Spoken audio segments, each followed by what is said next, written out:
কতটা আল্লাহকে ভয় করি। মুয়াজ্জিন ডাকছে হাইয়া আলাস সালাহ,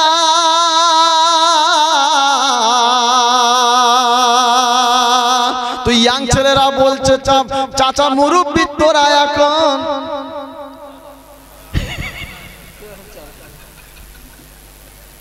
ফজরের সময় মুয়াজ্জিন ডাকছে হাইয়া আলাস সালাহ,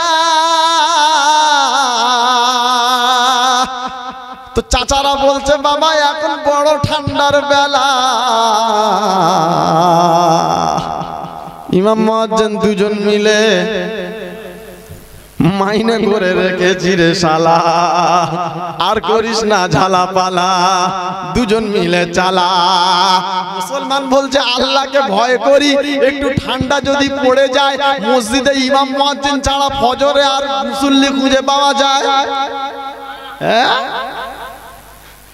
জুমার দিনে মুসল্লি হয় না? না হয়তো হয়, এত মুসল্লি হয় ইমাম যাওয়ার রাস্তা পায়। জুমার দিন ইমাম মেম্বারে যাবে, রাস্তা খুঁজে পায় না কোন দিক থেকে যাবে।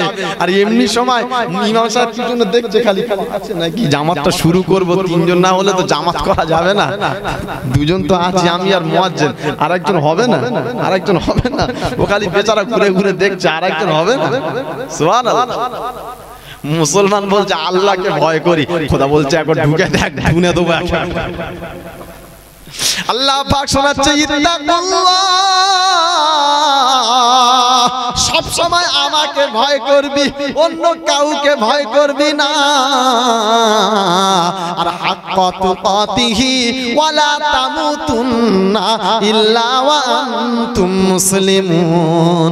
মরার আগে মুসলমান হয়ে মরিস বোকা, মুসলমান না হয়ে যেন মরিস না। আর মুসলমান না হয়ে মরলে আমি আল্লাহ ক্ষমা করতে পারবো না। এই ঈমানওয়ালা বান্দা বান্দিরা, আল্লাহ আমাদেরকে মুসলমান করে পাঠিয়েছে, হ্যাঁ না না? মুসলমান হয়ে মরবো, হ্যাঁ না না? ইনশাআল্লাহ আল্লাহ আমাদেরকে মুসলমান করে মুসলমান হয়ে মরার তৌফিক দান করেন। সকলে বলেন আল্লাহুম্মা আমিন। আল্লাহ পাক রব্বুল আলামিন শুনিয়েছে, বান্দা তোমরা শুনে নাও, আমি আল্লাহ আসমান থেকে যেটা নাজিল করেছি মুসলমানের জন্য, ঈমানদারের জন্য, মুমিনের জন্য, আমার রহমত মুমিনের জন্য, কোরআনটা মুমিনের জন্য। সব জায়গাতে আল্লাহ পাক মুমিনের কথা ঘোষণা করেছেন। মুমিন না হলে কোনো কিছু হবে না, আর মুমিন না হলে খোদার রহমত থেকে দূরে সরে যাবে। যত চাইবে খোদা বলে আমি তাকে কিন্তু দেব না। হব ইনশাআল্লাহ,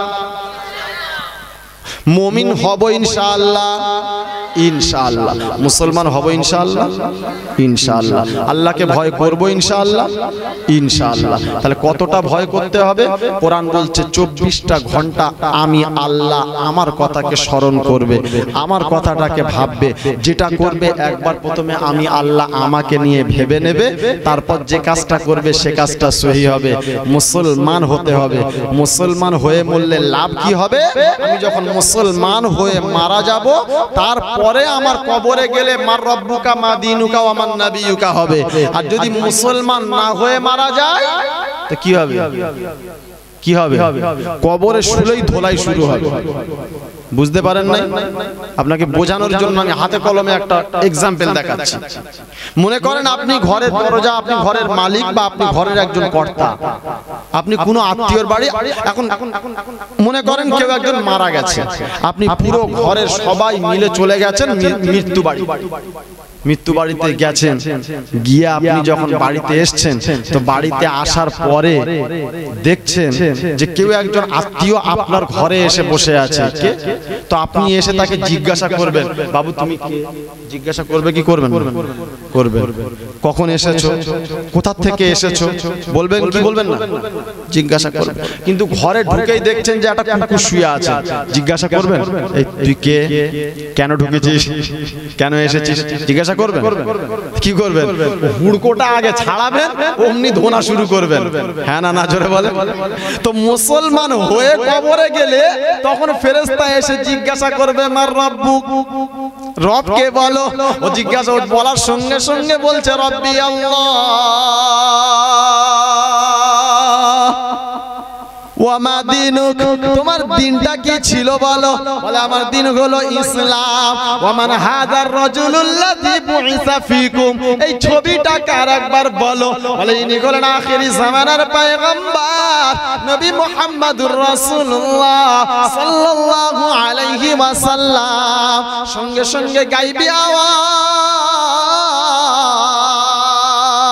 মান সাদাকা আবদি, আমার বান্দা যেটা বলেছে সত্য বলেছে, আমার বান্দা মিথ্যা বলে নাই, আমার বান্দা সত্য বলেছে।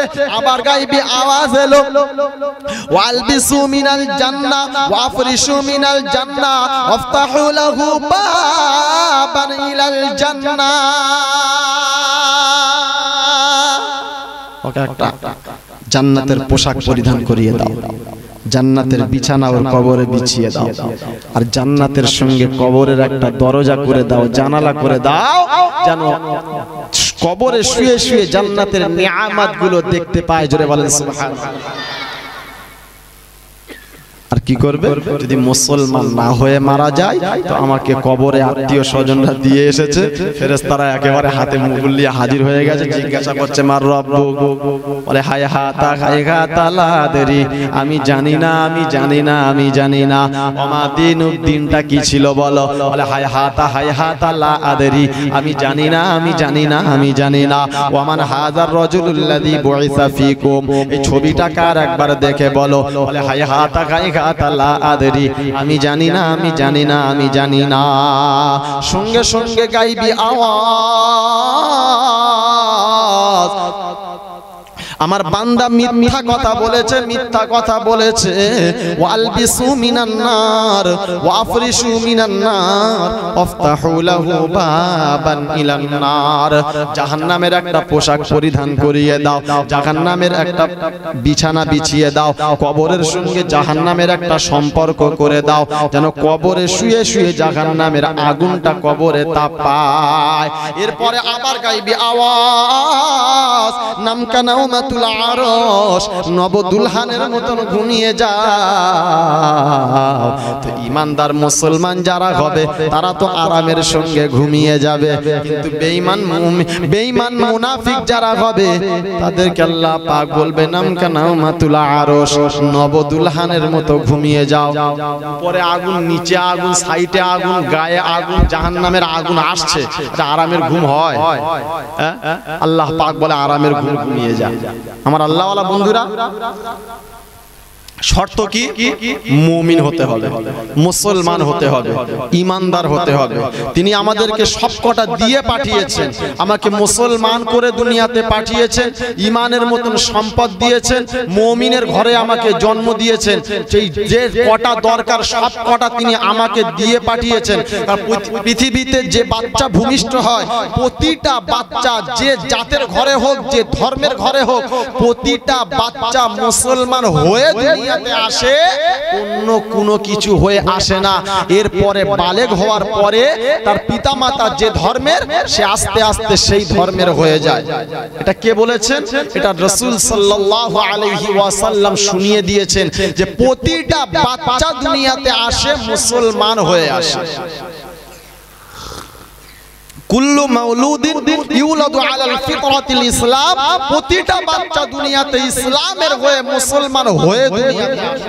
বলেন সুবহানাল্লাহ।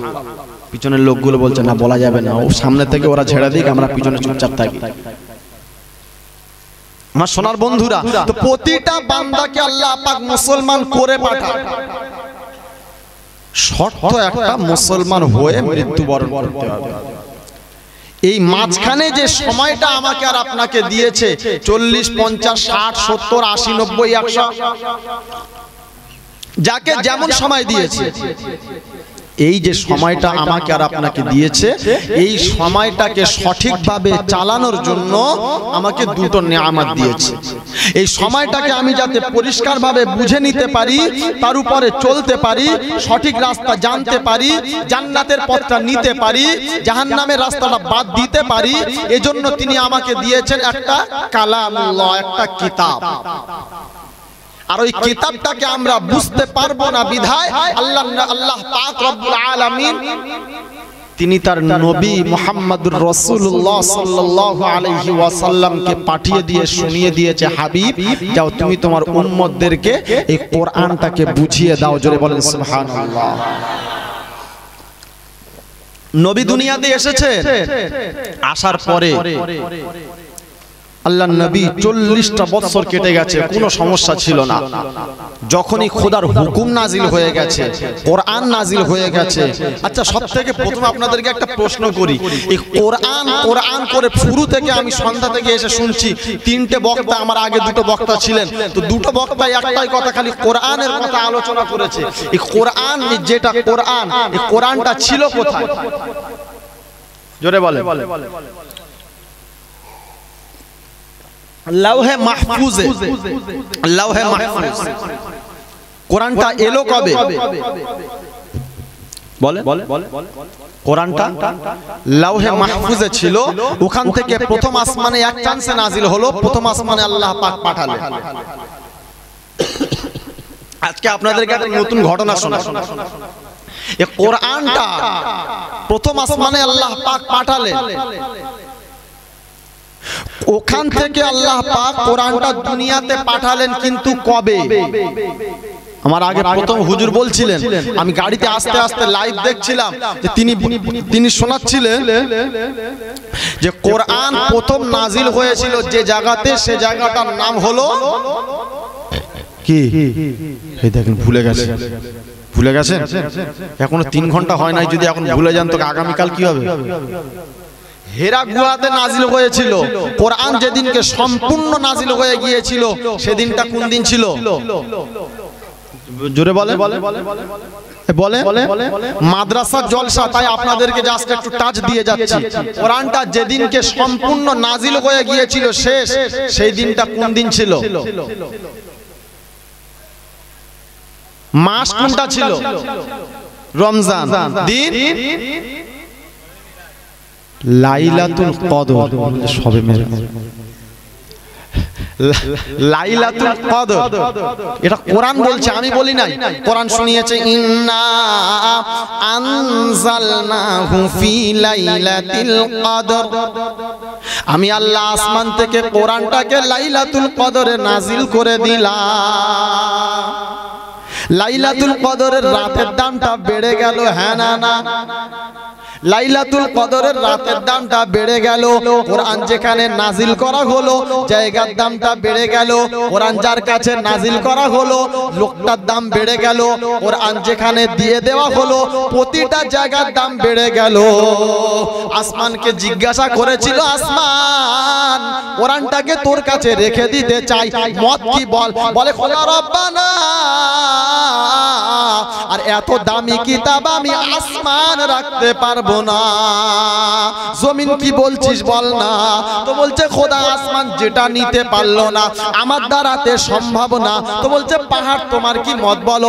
বলছে, আল্লাহ আমি তো পারবো না, শুধু মুসা আমার কাছে একবার এসেছিল, তোমার ঝলকটা একবার দেখিয়েছিলে, আমার পাহাড়টা পুরো চোখের সুরমা বেনে গেল, আমি কোরআন নিতে পারবো না। বলে, হুজুর নমুনা। কোরআন বলছে, ইন্না আরাদনাল আমানাতা আলাস সামাওয়াতি ওয়াল আরদি ওয়াল জিবাল ফাবাইনা ইয়াহমিলনাহা ওয়া আশফাকনা মিনহা ওয়া হামালাহাল ইনসান ইন্নাহু কানা যালুমান জাহুলা।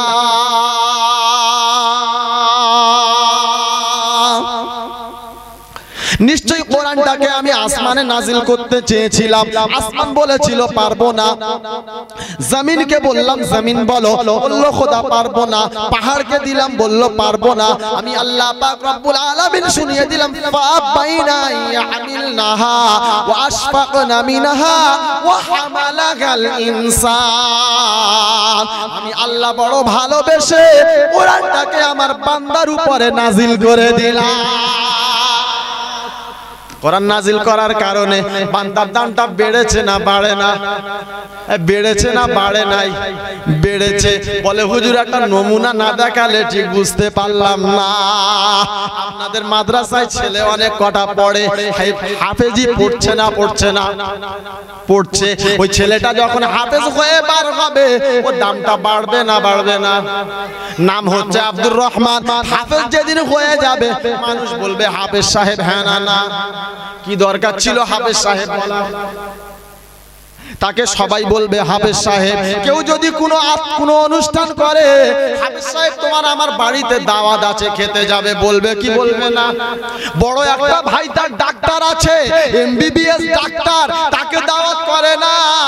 ওই ছোট বাচ্চা ছেলেটা 12 বছর বয়স, শুধু কোরআনটা মুখস্থ করেছে। আপনার কি বলে পুকুরের কাতলা মাছের মাথাটা ওই হাফেজ সাহেব খাবে, খাসির কলিজাটা হাফেজ সাহেব খাবে। হাফেজ সাহেব খাওয়ার পরে যেটা বেঁচে যাবে তারপরে সবাই খাবে। হ্যাঁ না না? জোরে বলে। হাফেজ সাহেবের দাম বেড়েছে না বাড়ে না? কেন বেড়েছে? কেন বেড়েছে? হুজুর বলছে কোরআনের পাকের জন্য বেড়েছে। আল্লাহ পাক রব্বুল আলামিন বলে ফা বাইনা আইয়াহমিলহা ওয়া আশফাকনা মিনহা ওয়া হামালাহাল ইনসান। আমি আল্লাহ মানুষের কাছে কোরআনটাকে নাজিল করে দিলাম, আর কোরআনটা নাজিল করে দেওয়ার কারণে মানুষের দামটাকে আমি আল্লাহ বাড়িয়ে দিলাম। আমরা মুসলমান হচ্ছে, আমরা মানুষ হচ্ছে বাসি। অন্য অন্য নবীর কওম যারা এসেছিল প্রতিটা কওমের কাছে নবী ছিল। হ্যাঁ না না? জোরে বলেন। এক একজন কওমের কাছে একটা দুটো তিনটে চারটে পর্যন্ত নবী এসেছিল। তারা নবীকে সামনে পেয়েছিল। আমরা নবীকে দেখেছি? দেখি নাই। কবে এসেছিল তাও জানি নাই। কথাই খালি বলে থাকি 1500 বছর নবী, 1500 বছর পূর্বে নবী এসেছিল। হ্যাঁ না না? জোরে বলেন। আমরা জানি না, আমরা শুনেছি, কোরআন হাদিস আমরা দেখেছি। তাই আল্লাহ পাক রব্বুল আলামিন বলে যে কোরআনটাকে তোমার কাছে দেওয়ার কারণে আর নবীকে না দেখার কারণে আমি আল্লাহ তোমার দামটাকেও বাড়িয়ে দিলাম। একবার বলেন হুজুর নমুনাটা একবার দেখান। আচ্ছা আপনাদেরকে একটা উদাহরণ দিয়ে একটা বলি। আপনাদের এখানে চাষ হয়? চাষ হয়? টমেটো চাষ হয়? হ্যাঁ, টমেটো চাষ হয়। টমেটো যখন চাষ হয় বড় বড় বেশ লাল লাল হয়ে গেলে যখন আপনি বাগান থেকে তুলে নিয়ে মোড়ের মাথায় গিয়ে দাঁড় করান, টমেটোর কেজি কত করে? 10 টাকা পাল্লা। হ্যাঁ না না? জোরে বলেন। 10 টাকা পাল্লা, 50 পয়সা কেজি। 1 টাকা দিলে ব্যাগ ভর্তি হয়তো হয়। এখন টমেটো কত করে? 30 টাকা। যে মালটা খাচ্ছি ওটা টাটকা না বাসি? হে বলতে টাটকা। টাটকা মালের দাম 30 টাকা হয়? কত হয়? টাটকা মালের দাম 10 টাকায় ব্যাগ ভর্তি। বাসি মাল যখন হয়ে যায় দাম হয় না? হয় না? হয়। খালি বোঝানোর জন্য আপনাকে বললাম। তো আমরা উম্মত হয়ে গেলাম ওই রকম বাসি। এজন্য রব্বে কারীমের কাছে দামটাও একটু বেশি। জোরে বলেন সুবহানাল্লাহ। কতটা বেশি? কতটা বেশি? কোরআন থেকে আমি আপনাকে পরে শোনাচ্ছি, চলেন আগে চলেন। তো আল্লাহ পাক রব্বুল আলামিন শুনিয়ে দিয়েছে যে আমি কোরআনটাকে তোমার কাছে দেওয়ার কারণে তোমার দামটাকেও বাড়িয়ে দিলাম। এই কোরআন যে বুকের মধ্যে আঁকড়ে নিয়েছে, কোরআনটাকে যে নিজে মেনে নিয়েছে, কোরআনের উপরে যারা জীবন যাপন করেছে, আল্লাহ পাক বলে দুনিয়াতে তার সম্মানটা হবে একটু বেশি কোরআনটা থাকার কারণে, কোরআনটাকে মেনে নেওয়ার কারণে। জোরে বলেন সুবহানাল্লাহ। সত্যি আপনারা এলাকার মানুষ ধন্য যে আপনাদের এলাকাতে এই রকম একটা জান্নাতের বাগান তৈরি করেছেন, আপনাদের এলাকাতে এই রকম একটা মাদ্রাসা তৈরি করেছেন। সত্যি আপনারা ধন্য, এলাকার মানুষ ধন্য। কারণ এলাকার মানুষ ধন্য এই কারণে কিয়ামতের দিন অন্তত পক্ষে এই মাদ্রাসার সুপারিশে, এই মাদ্রাসার ছাত্রদের সুপারিশে এলাকাবাসী জান্নাতি হয়ে যাবে। জোরে বলেন সুবহানাল্লাহ। এই কোরআনের বরকতে, কোরআনের বরকতে। এরপরে আপনারা কোরআন শোনার জন্য আলেমদেরকে ভাড়া করে নিয়ে এসেছেন, আলেমদেরকে দাওয়াত করে নিয়ে এসেছেন। কোরআনের ভালোবাসার মানুষ আপনারা। আমার আল্লাহওয়ালা বন্ধুরা, তাই আল্লাহ পাক শুনিয়েছে কোরআনটা তোমার কাছে দেওয়ার কারণে, কোরআনটা যার কাছে দিয়েছে আমি আল্লাহ তার দামকে বাড়িয়েছি। নবীর কাছে দেওয়ার কারণে নবীর দামটা এতটা বাড়িয়ে দিয়েছি, এতটা বাড়িয়ে দিয়েছি। কতটা বাড়িয়েছে? আদম থেকে নিয়ে ঈসা রূহুল্লাহ পর্যন্ত, নবী মুহাম্মদুর রাসূলুল্লাহ সাল্লাল্লাহু আলাইহি ওয়াসাল্লাম পর্যন্ত কত নবী এসেছিল এটা সঠিক তো বলতে পারবো না, তবে মানুষ ভাষায় যেটা এসেছে 1 লাখ কিংবা 2,24,000 নবী পয়গম্বর এসেছিলেন, নবী রাসূল এসেছিলেন। তো যত রাসূল এসেছিলেন সমস্ত রাসূল এসেছিলেন একটাই মাত্র দাওয়াত নিয়ে, একটাই মাত্র কথা নিয়ে। আর যত নবী এসেছিল আমাদের নবী দুনিয়াতে আসবেন, এই নবী আসবেন এই কথাটা বলার জন্য আল্লাহ পাক রব্বুল আলামিন কয়েকটা নবীকে দুনিয়াতে পাঠিয়েছিলেন। জোরে বলেন সুবহানাল্লাহ। যে আমার নবী দুনিয়াতে যাবে এটা গিয়ে, এটা তুমি গিয়ে ঘোষণা করে দাও। ঈসার পরে মুহাম্মদুর রাসূলুল্লাহ সাল্লাল্লাহু আলাইহি ওয়াসাল্লাম যাবে, তাই যাও তুমি গিয়ে ঘোষণা করে দাও যে আমার পরে একজন নবী আসবে, যে হবে আখির জামানার পয়গম্বর, তার থেকে বড় নবী আর কেউ হবে না। কতটা বড় হবে? কোরআন শোনাচ্ছে, কি শোনাচ্ছে? ইয়া আইয়ুহাল্লাযীনা আমানু লা তারফাউ আসওয়াতাকুম ফাওকা সাওতিন নাবিয়্যি ওয়া লা তাজহারু লাহু বিল কওলি কাজহারি বা'দিকুম লিবা'দিন আন তাহবাতা আ'মালুকুম ওয়া আনতুম লা তাশউরুন। আদম থেকে নিয়ে ঈসা রূহুল্লাহ পর্যন্ত লাখ লাখ নবী রাসূল এসেছিলেন। সমস্ত নবীর থেকে আমার নবী বড় হবে। আমার নবীর কাছে কোরআন আছে, আমার নবী সবার থেকে বড় হবে। বলে হুজুর কতটা বড় হবে? আল্লাহ পাক রব্বুল আলামিন যেদিন নবীকে ডাক দিয়েছেন, নবী আর তোমাকে দূর থেকে দেখতে চাই না, একবার আমার কাছাকাছি হয়ে যাও, আমার কাছে তুমি চলে আসো, তোমাকে কাছাকাছি দেখতে চাই। তো জিবরিল আমিন এসে বলেছিল, ইয়া রাসূলুল্লাহ আরশে আজিমে আপনাকে যেতে হবে, নিচে থেকে হবে না। আল্লাহ পাক যেদিনকে নিয়ে যাচ্ছিলেন, কোরআন নকল করছে, সুবহানাল্লাযী আসরা বিআবদিহি লাইলাম মিনাল মাসজিদিল হারামি ইলাল মাসজিদিল আকসা আল্লাযী বারাকনা হাওলাহু লিনুরিয়াহু মিন আয়াতিনা ইন্নাহু হুয়াস সামিউল বাসীর। মসজিদে হারাম থেকে প্রথম মসজিদে আকসা যখন নিয়ে গেলাম, তো মসজিদে আকসা যাওয়ার পরে আমার নবী আরশে আজিম থেকে ঘুরে আসার পরে বলছে, আমি যখন মসজিদে আকসাতে গেলাম, তো যাওয়ার পরে দেখলাম আদম থেকে নিয়ে ঈসা রূহুল্লাহ পর্যন্ত সমস্ত নবী ওখানে হাজির ছিল। আমি যখন গিয়ে ওখানে দাঁড়ালাম, আমার বরকটা যখন বেঁধে দিলাম, আমি যখন প্রবেশ করলাম মসজিদে আকসায়, সঙ্গে সঙ্গে সমস্ত নবীরা আমাকে সালাম করছেন আর বলছে, ওই দেখো আমাদের সকলের ওস্তাদ এসে গেল, আখির জামানার নবী, নবী মুহাম্মদুর রাসূলুল্লাহ সাল্লাল্লাহু আলাইহি ওয়াসাল্লাম এসে গেছে। দেখো নবীকে স্বাগতম জানাচ্ছে, ওয়েলকাম জানাচ্ছে। তো নবী যখন মসজিদে আকসাতে পৌঁছালেন, নামাজ ওখানে পড়তে হবে, আদম পড়াবে, নূহ পড়াবে, শীষ পড়াবে, ইব্রাহিম ইসমাঈল কে পড়াবে এটা তো বলো।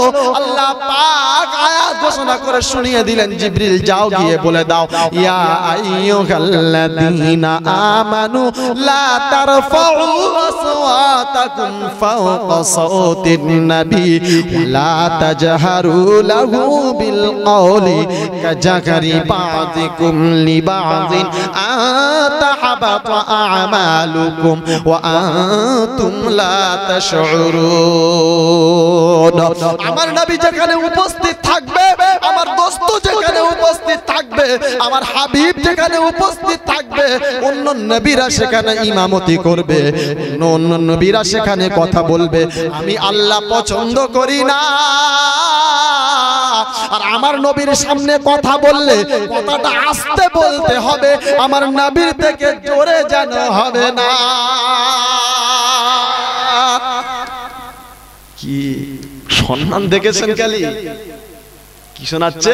যে অন্য নবী যত বড় হোক, আমার নবী পিছনে দাঁড়াবে, অন্য নবী ইমাম হবে, এটা আমি আল্লাহ পছন্দ করব না। আর আমার নবীর গলার আওয়াজের থেকে তাদের গলার আওয়াজ বেশি হবে, এটা আমি আল্লাহ সহ্য করব।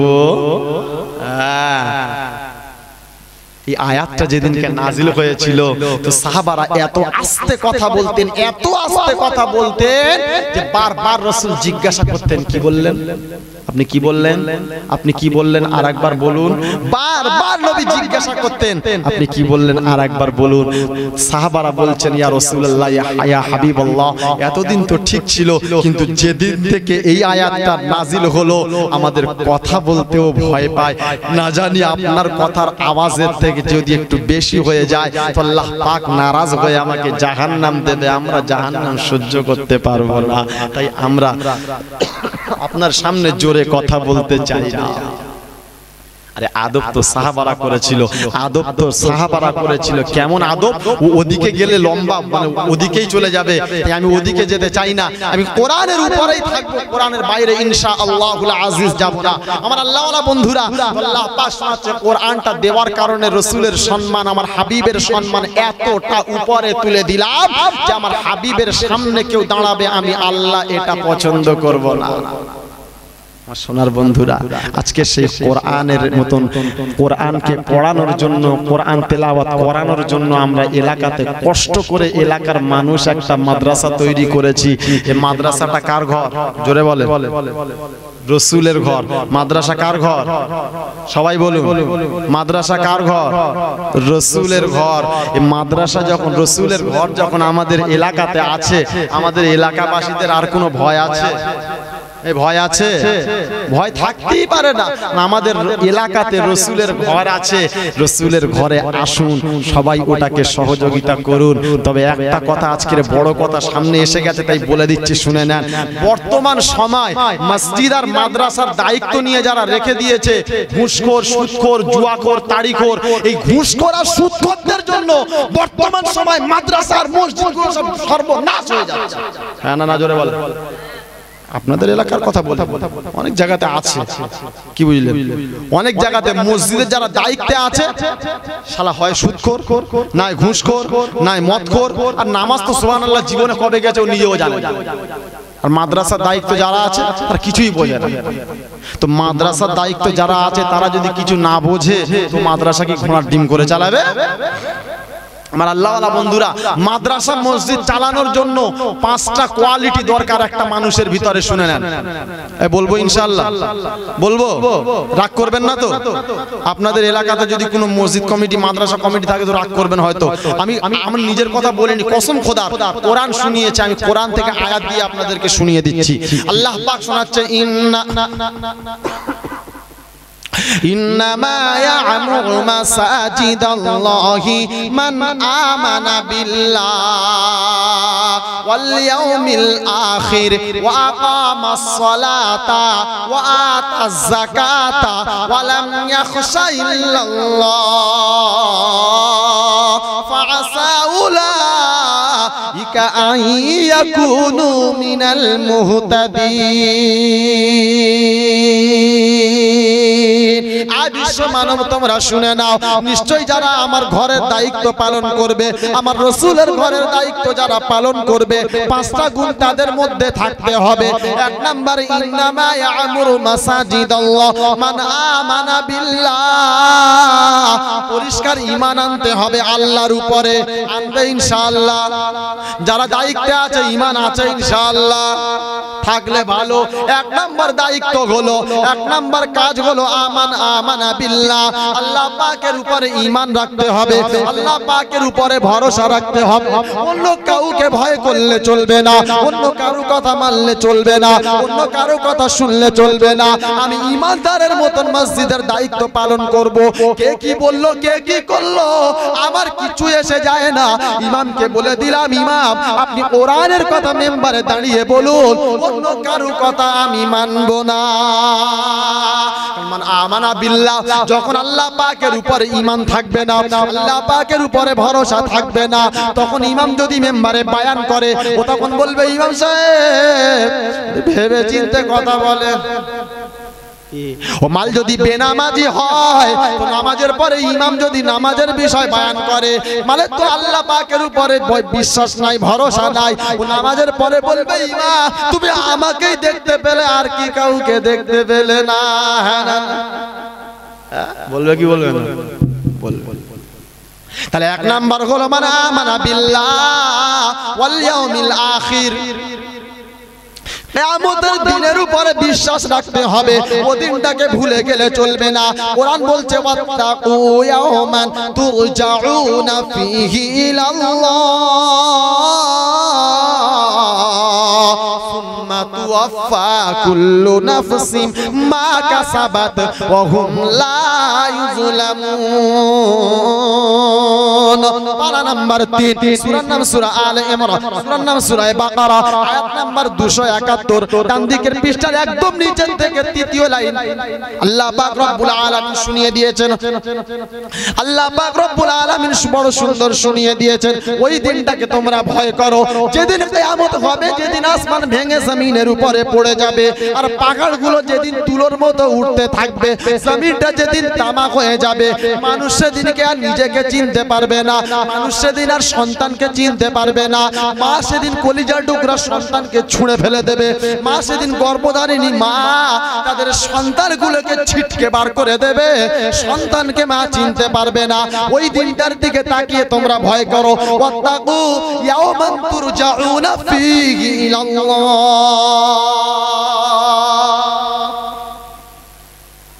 ওই দিনটার দিকে তাকিয়ে ভয় করো যেদিন আসমান জমিনের উপরে পড়ে যাবে। বলে হুজুর এই কথাটা একটু বাড়াবাড়ি হলো, এটা আমরা মানি না।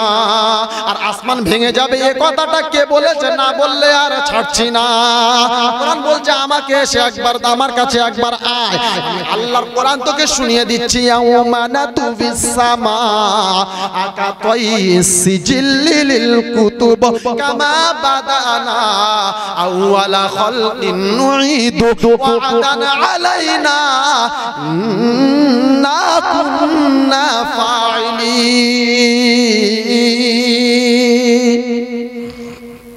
আল্লাহ পাক শোনাচ্ছে সেদিনকে আসমানগুলো কিতাবের পৃষ্ঠার মতন, কিতাবের বইয়ের পাতা উল্টোলে যেরকম একটা পাতা আরেকটার উপরে পড়ে, আসমানটা সেদিনকে ঠাস ঠাস করে একটার পরে আরেকটা, একটার পরে আরেকটা দাম দাম করে পড়তে থাকবে।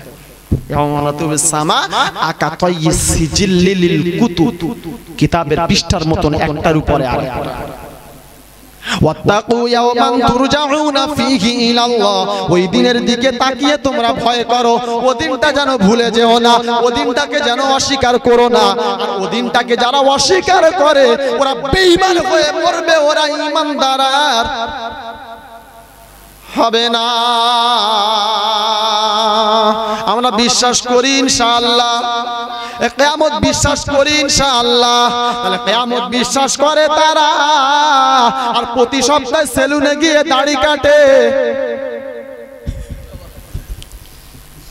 আর কিয়ামত বিশ্বাস করে তারা আর শুধু জুমার দিন আর ঈদের দিনে নামাজ পড়তে যায়।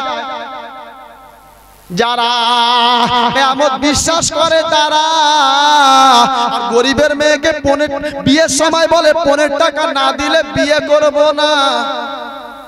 যারা কিয়ামতকে বিশ্বাস করে,